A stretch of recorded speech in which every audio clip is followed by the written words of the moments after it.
This message comes from Sony Pictures Classics with the new romantic comedy, Jane Austen Wrecked My Life. A woman dreams of becoming a successful writer and experiencing true love while at a Jane Austen writer's residency. Opens only in theaters select cities May 23rd. Hello, hello. I'm Brittany Luce, and you're listening to It's Been a Minute from NPR, a show about what's going on in culture and why it doesn't happen by accident.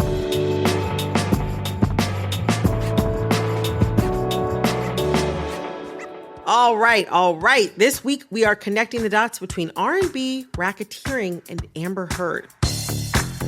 I know. How are all of these things connected? Well, we're going to find out with author Beverly Gooden and Loyola University law professor Laurie Levenson. Bev, Laurie, welcome to It's Been a Minute. Thank you so much. Thank you for having us. So first off, what is your favorite courtroom drama? My Cousin Vinny. Oh, that's a good one. Mine is not a drama. Technically, it's not a drama, but there was drama going on in the courtroom, and that's Legally Blonde.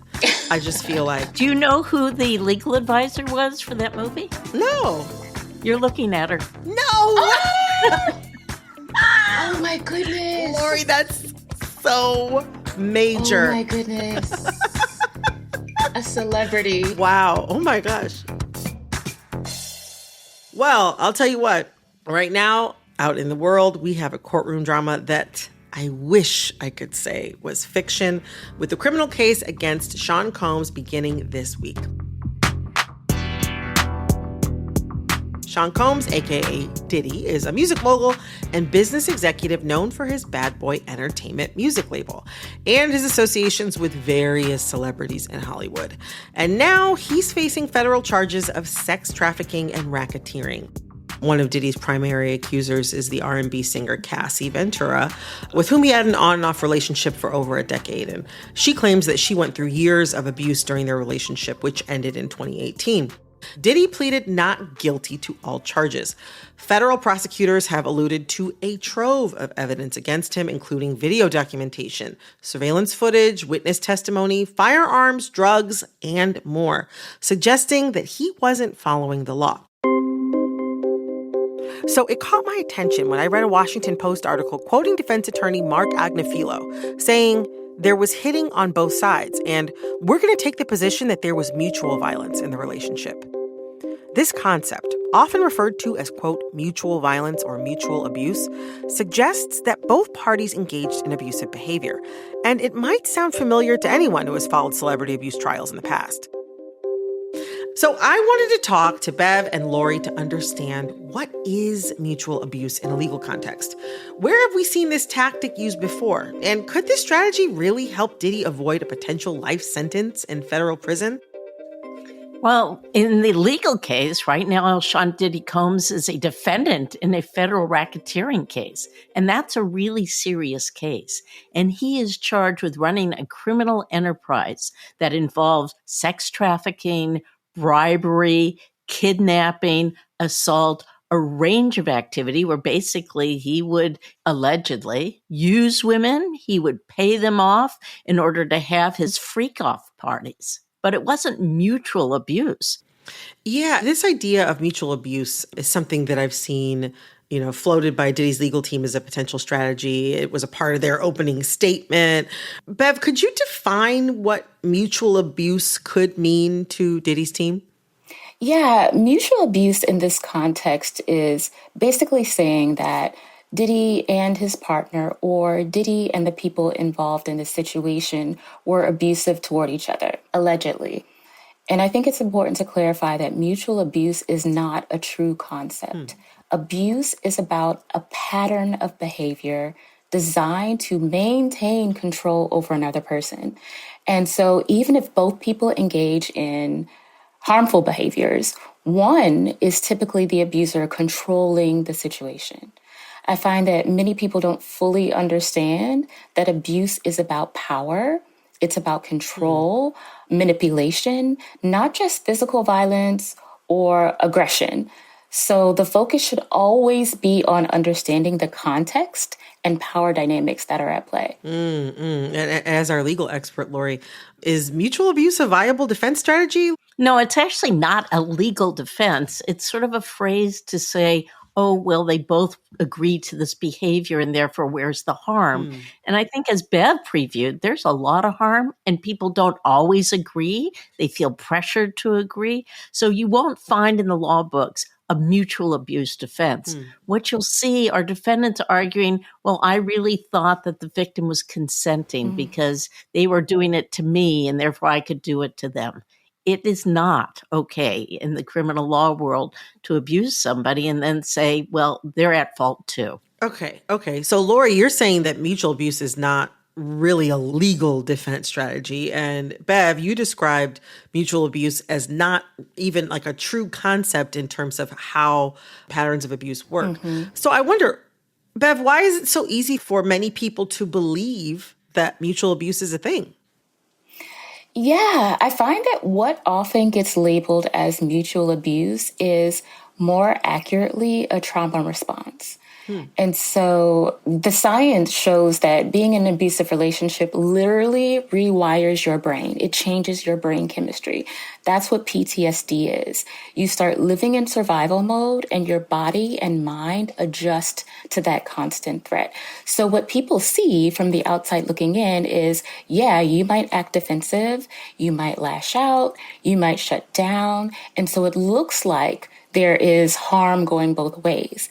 But it's not because you're trying to control anyone. It's because you're trying to cope. You're trying to stay safe. It's your nervous system literally doing what it was trained to do under pressure. The thing that I always say is that trauma responses can cause harm.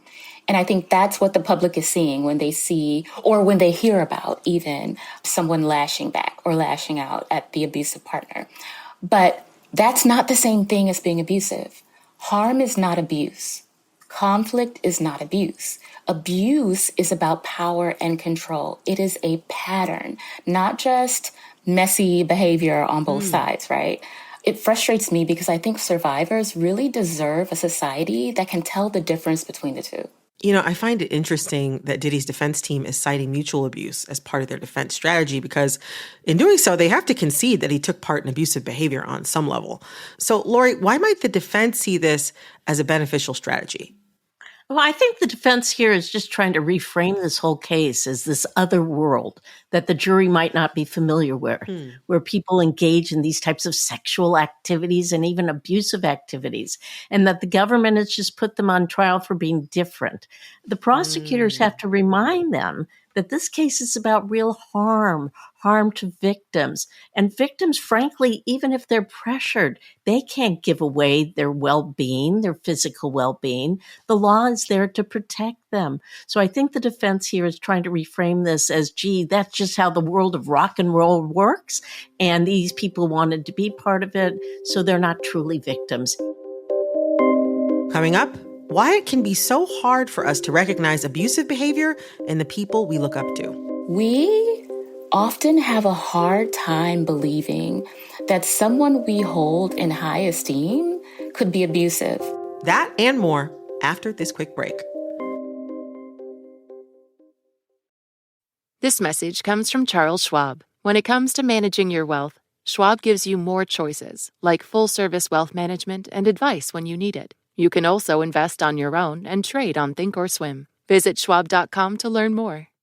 Support for this podcast and the following message come from Made in Cookware. President and co-founder Jake Kalick shares a tool that's useful for both master and newbie griller.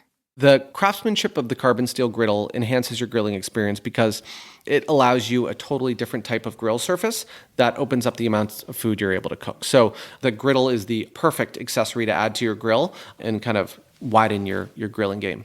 Learn more about Made in Cookware at MADEIN cookware.com. This message comes from Betterment. Don't just imagine a better future. Start investing in one with Betterment. Whether it's saving for today or building wealth for tomorrow, Betterment works to help people and small businesses put their money to work. Automating to make saving simpler, optimizing to make investing smarter, and building innovative technology backed by financial experts. Invest in yourself. Invest in your business. Invest in better with Betterment at Betterment.com. Investing involves risk. Performance not guaranteed.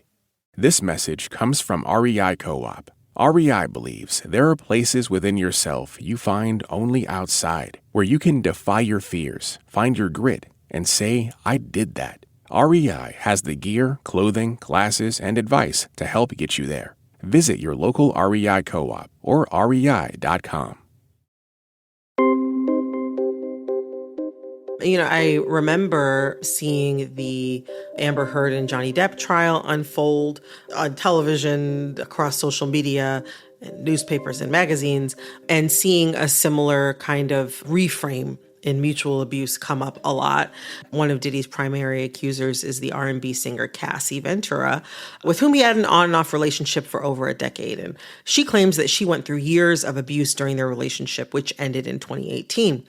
Critics of Cassie and other women who have alleged similar abuse in their relationships, they often ask, why would this person stay in the relationship so long? Bev, could you help us understand why domestic violence situations can be so difficult to escape from? Yeah, the dynamics of abuse are really complex. I think one of the things I always talk about is that we're talking about human hearts here, and we're talking about human hearts in distress. I think just bringing it back to that really basic level, things can be confusing. You may want your partner to change, or you think you can change them. Just things like that happen in most relationships, right? Add to that the dynamic of abuse. And abusive relationships aren't violent all the time. There are lives, laughs, and loves, right? I married my ex because I loved him. We had fun. We had beautiful moments, and things felt good a lot. So I stayed with him because I hoped we could get back to that version of us before the violence started. And so other people stay for different reasons: financial stability, children, fear, right? Sometimes it's because they've been threatened or their children have been threatened. And I think if you don't understand coercive control, it's really easy to miss how abuse can show up in quiet ways that make it hard to leave. I'm thinking about how all of this reverberates outside of the courtroom, regardless of what the outcome of this case is, regardless of what the jury finds. As we've seen happen many times before, whether it was the O.J. Simpson case or the Johnny Depp and Amber Heard trial, or even in situations where things didn't necessarily escalate to a trial, like in the case of Chris Brown and Rihanna back in the 2000s, these very public allegations of domestic violence or abusive situations that we as the public become aware of later, they generate so much conversation on social media, in barbershops, beauty salons, group chats, all the time. I find that the way that these cases are framed or covered really affect the way that everyday people understand abuse and talk about it with each other. I'd love to hear from both of you on this. How do you see the reverberations or the possible reverberations of this mutual abuse strategy rippling outward into how everyday people think about abuse? Laurie, I'd love to hear from you first on this. Well, that's such a great question, and why this case is really important. Because it's not just what's happening with Combs and his close associates. It's going to be how people think about relationships in all sorts of industries. So this is a case that gets the public to take a look at what is okay and how we are treated. Because there'll be people saying, why did she stay with Combs? Weren't they paid? Isn't that something that they wanted to happen? To really understand, no, it is still coercive, even if somebody finally just goes along with it because they've given up. Yeah.